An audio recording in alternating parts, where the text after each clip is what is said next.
John, it's day 3. How's it going? Yeah, good. It was a great conference, right? I feel like we're in the home stretch here. So Yeah. if you've all enjoyed the show thus far, as I said, John and I are reprising our people tell us is quite popular DevOps Cafe podcast. So if you go to devopscafe.org, you can sign up for notifications about the next series, and I'm sure you'll see a lot of these DevOps Enterprise Summit speakers going in depth with us. So, John, our last pair of lightning talks. Who have we got lined up today? Well, we got the great James Wickett, great Yeah. community member, just all around DevOps. Austin DevOps runs the Austin DevOps program down there, and this Botchka character. I don't know. We don't know much about this guy, but we'll see how it goes. Botcha who? Botchka, yeah. I don't know who that guy is, but you know what? We'll give anybody a chance. So hopefully he comes through.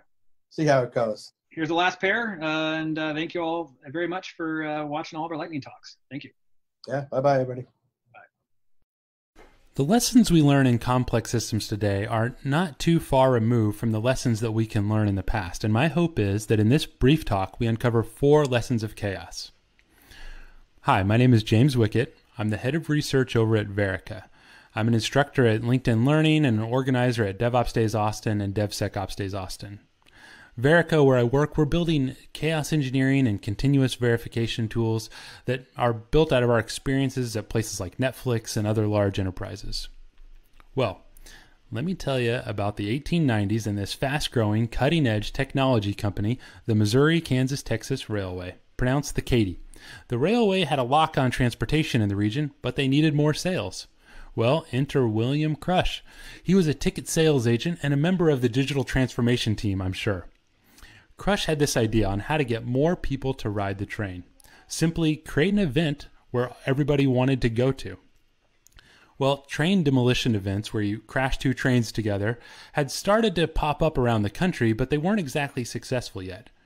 Crush's idea was to make the event free, just make it in a spot where you had to buy a train ticket to get to it. Well, turns out it was a success. Crush crushed it, if you will. Sorry for the pun. This freemium model worked, and really the ticket sales started to soar. In fact, they sold 40,000 people showed up for the event. They had to build a town for a day called Crush, Texas. It was on the outskirts of Waco, where the hills make a natural amphitheater. The town had 200 law officers, a jail. Crush built water wells. There was entertainment while waiting. There was a midway. Everybody showed up.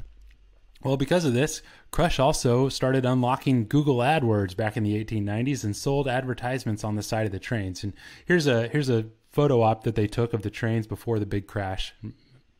Well, one major problem of all this was that boilers on trains of the day would just randomly explode. Here's a picture from the 1850s of a train that did just that while just in normal operations, much less crashing them together. Crush was concerned. He laid extra track, he kept the crowds back, he took every precaution.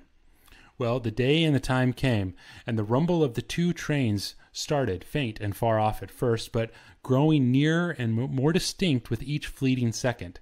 It was like the gathering force of a cyclone, said people watching. The trains collided at a combined speed of 90 to 120 miles an hour, and this incredible picture captures the moment of impact. I mean, think about the physics going on in this exact moment. But you might have guessed that there was an unmitigated vulnerability in the system. The boilers, they had been certified to meet PCI compliance. Oh wait, that's a wrong talk. They were validated by engineers through visual inspection. But unlike our software systems, they could not really be verified. There was no experimentation or verification. And approximately 1 second after impact, both boilers exploded. Steam, iron, wood filled the sky. People compared it to battlefield experiences. As you might have guessed, there was a lot of sustained injuries throughout the crowd. 4 people died. And even after the event, people swarmed to the explosion to get a souvenir or a memento. That added more injuries due to the burns. So what do we learn from this story? Well, one is that breaking things in production sounds good, but it isn't. Sometimes we do learn from production, but it's much better to learn about how our systems will fail much earlier before production. The next thing we learn is investigation can't stop at human error, and Crush was immediately fired after this happened, but a few days later, the Katy realized that he had taken all necessary precautions, and the accident wasn't limited to just his fault. Our modern day prophets like Allspaw and Decker would be proud. Another learning here is that we need to know our system's safety margin. All of our systems have a breaking point. We need to know when we're close to that boundary.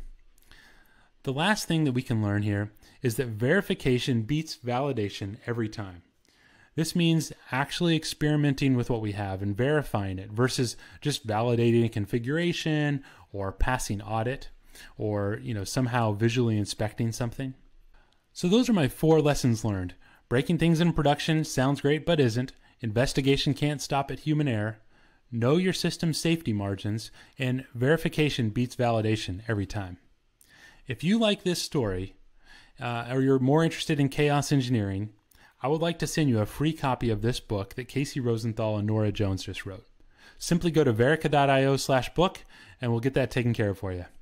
Hope you have a good day. Thanks. Hello, I'm John Willis. This is called Deming the DevOps, a very short history. I've been obsessed with Deming going back to 2012, DevOps days. We had Open Spaces where Ben Rockwood suggested that everything went back to Deming, and I've been sort of obsessed with that ever since.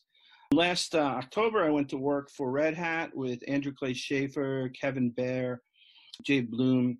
Like Andrew likes to say, is we wrote some books, but we really are looking at transformation over the next 10 years to see how we can apply this. There's a head fake here that it really goes back to Darwin, not Deming.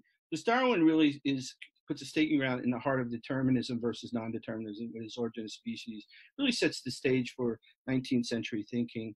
And then Ludwig Boltzmann is interested in Darwin's work with biology, so he decides to apply it to properties in gases. He becomes the father of statistical mechanics,